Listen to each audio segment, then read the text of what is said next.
네, 첫 번째 키워드는 어떻게라는 키워드를 가지고 왔습니다. 지난 6월 경남 창녕에서 10살 딸을 잔혹하게 학대해 충격을 안겨줬던 계부와 친모를 기억하실 텐데요. 이들은 딸을 쇠사슬로 묶거나 불에 달궈진 쇠젓가락을 이용해서 신체 일부를 학대하는 등 끔찍한 일을 벌여서 재판을 받아왔습니다. 이들에 대한 1심 선고 결과가 나왔는데요.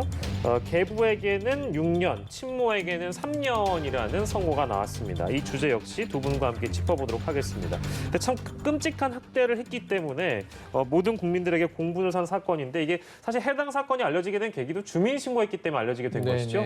왜냐하면 편의점에서 굉장히 마르고 이제 그냥 헐벗어 보이는 이 어린 소녀가 이제 배회하는 것을 보고 이 배가 고프냐 이렇게 묻던 주민들이 결국은 신고를 했죠.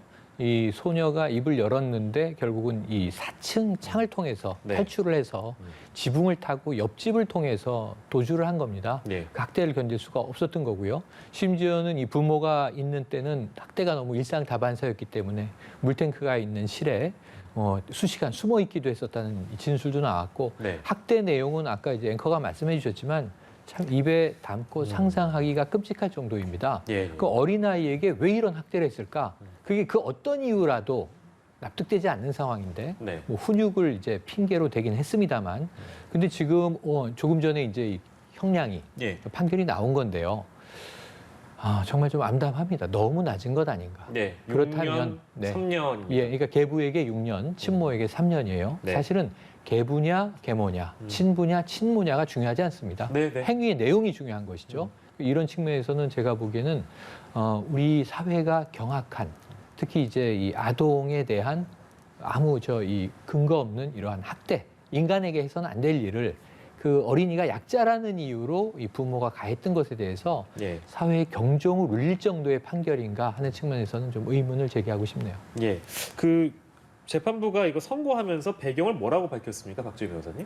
네, 이 부분에 대해서는 뭐 처음에 이 사람들이 이 친모와 이 계부는 이 범행에 대해서 굉장히 부인을 했습니다. 하지만 이 피해자가 일관되게 진술되고 있고 나머지 증거들을 비추어 봤을 때 이 유죄가 맞다라고 보았고, 근데 다만 아까 최영일 평론가 께서 말씀을 해주신 것처럼 이 형량 자체가 사실은 국민들이 받아들이기에는 굉장히 좀 낮거든요. 근데 이거에 대해서 아동학대나 아동복지법 위반에 대한 판례들을 검토해 봤을 때는 사실은 이례적으로 좀 높은 형량이긴 합니다. 이때까지 사실은 우리나라의 문제점이 아동복지법이나 아동학대에 관련된 이 사건에 있어서 법정형 자체가 낮은 건 아니거든요. 입법 자체가 잘못된 건 아닌데 실제 법원에서 판결되는 경우가 굉장히 형량이 낮았습니다. 실형이 선고되는 경우는 사실 10% 내외 정도로 굉장히 적었는데 그런 거에 비추어 봤을 때는 뭐 죄책에 비해서는 사실은 감정적으로는 아직도 형량이 낮다라고 보지만 보통상의 이런 아동학대죄에 대한 판결에 비해서는 사실 높은데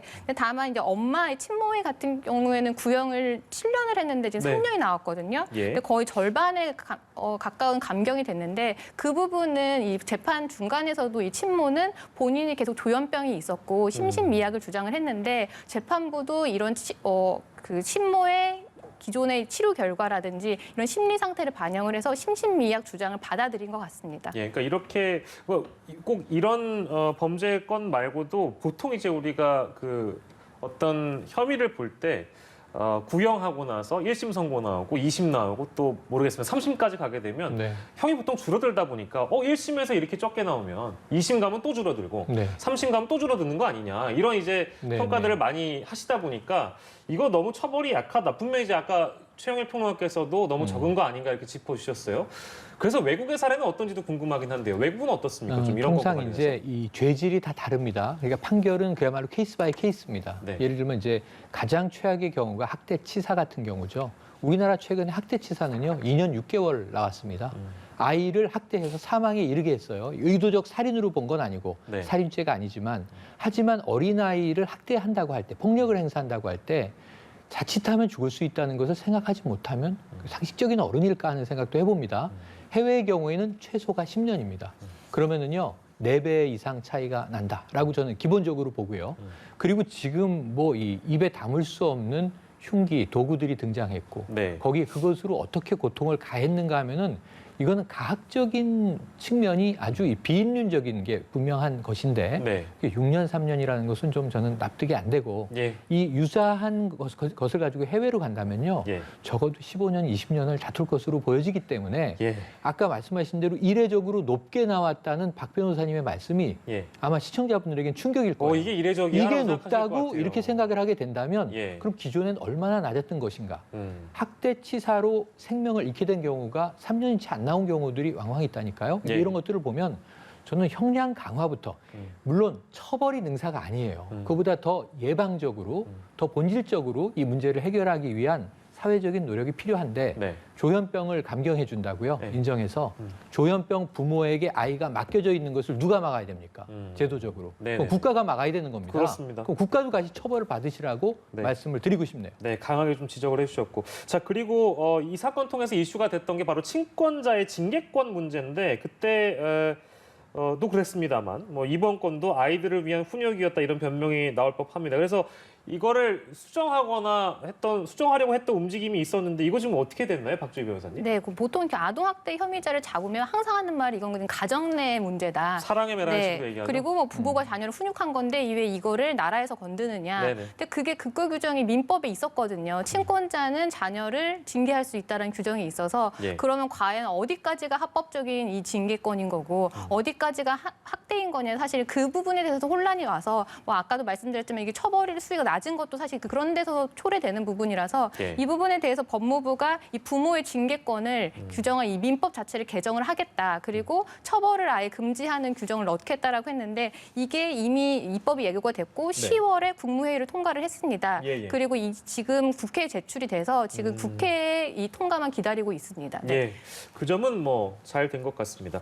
이 주제와 관련해서 마지막 질문이 될 것 같은데 사실은 코로나19 상황에서 이 주제가 불거지고 나니까 이제 아이들이 사각지대에 몰린 아이들이 많다 이제 이런 네. 지적이 있었습니다. 아동 보호와 관련해서는 이런 건들이 다시금 반복이 안 되려면 우리 국가는 어떤 것을 좀 손봐야 된다고 네, 생각하세요? 올해 코로나 상황은 좀 이제 이례적이고 특수한 상황은 맞죠. 왜냐하면 아이들이 학교에 가게 되면 학교에서 이제 담임 교사나 혹은 또 이제 전담 교사가 아이들을 살피다가 이 아이가 좀 뭐 우울해 보이면 상담을 할 수도 있고요. 네. 또 아픈 곳이 있으면 왜 다쳤는지를 묻는 과정에서 이러한 좀 상습적인 학대는 포착할 가능성이 높아졌고 네. 아예 극단적인 경우에는 아이가 취학 연령이 됐는데 학교를 보내지 않으면 전수조사를 하게 돼 있어요. 경찰관이 집을 방문하기도 합니다. 예. 그래서 과거보다는 학대가 많이 드러나긴 하는데 올해는 코로나 때문에 비대면 수업이 워낙 많다 보니까 예. 아이들이 학교 가는 일수도 적었고 이런 아이들을 확인할 방법이 거의 사실상 예, 무력화됐던 겁니다. 그래서 네네. 이것은 이제 올해는 좀 안타까운 그런 상황에서 그렇다면은 이제 정부나 교육당국 차원에서는 다른 방식으로라도 이 부모와의 소통을 일상화한다든가 네. 아이의 어떤 또 이제 안부를 물어보는 이 비대면이라고 하는 게 소통이 불가능한 게 아니잖아요. 우리가 이제 실제로 몸은 멀리 있어도 마음은 가깝게라는 표어를 늘 이야기했는데 예. 그럼 이 교육당국과 학생과의 이 어린이들과의 청소년과의 이런 소통을 강화하는 방법을 비대면으로라도 활성화한다면 예. 그 와중에도 이상현상은 분명히 포착될 수 있다. 이것은 관심과 제도화의 문제다. 이렇게 말씀을 드리겠습니다. 주민들이 이 사건을 찾아내서 신고하기 이전에 이런 일이 다시금 벌어지지 않도록 좀 많은 부분들을 좀 보완했으면 좋겠다는 생각이 들고요. 네.